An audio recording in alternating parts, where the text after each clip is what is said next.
sasakyan at ang pangalan nito ay isang mas na tindahan yan. Yan.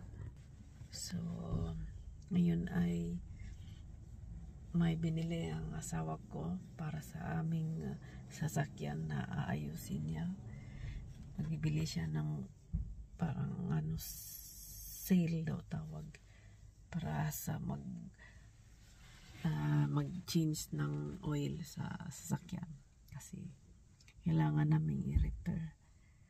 So kaya andito kami ngayon ay siya ay papasok nandoon sa tindahan at ako ay andito naghihintay. So yan. So tingnan ng ating itsura guys. Hindi tayo nakapag suklay.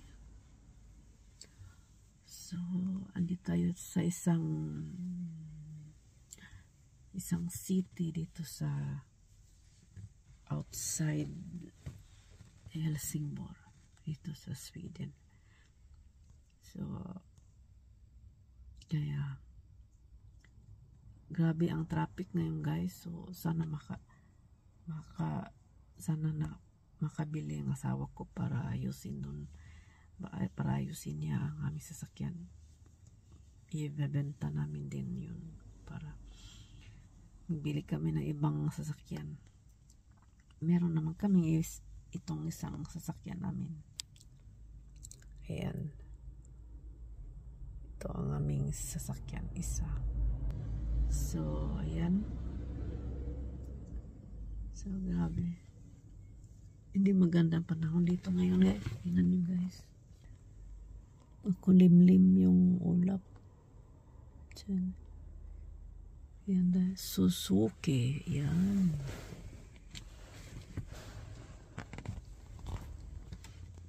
So yan guys. So kailangan pag may ayusin ka sa sasakyan. So pag hindi mo maayos talaga o pag hindi ka makahanap ng mas murang parts para sa sasakyan, dapat pupunta ka sa anong brand ng sasakyan mo. So pupunta ka doon sa tindahan na sa sasakyan mo, sa ang tawag nito tindahan ng sa pangalan ng sasakyan nyo.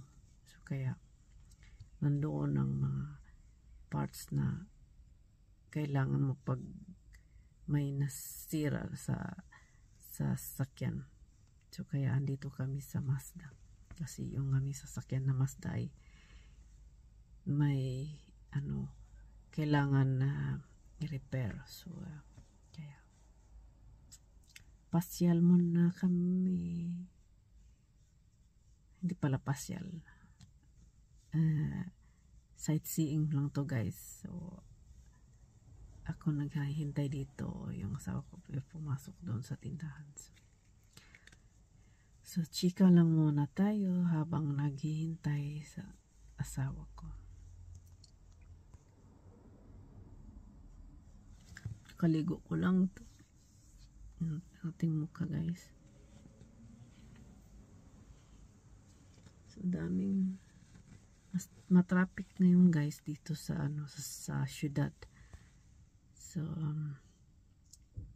syudad ng Helsingborg, outside in Sweden, outside Helsingborg sa Sweden. So malayo ang amin dito, mga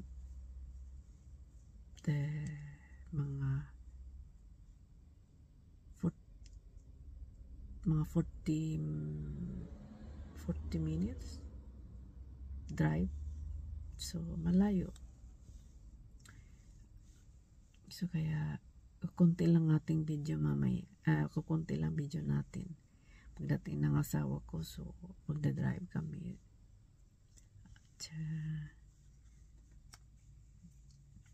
So kukunti lang ating video.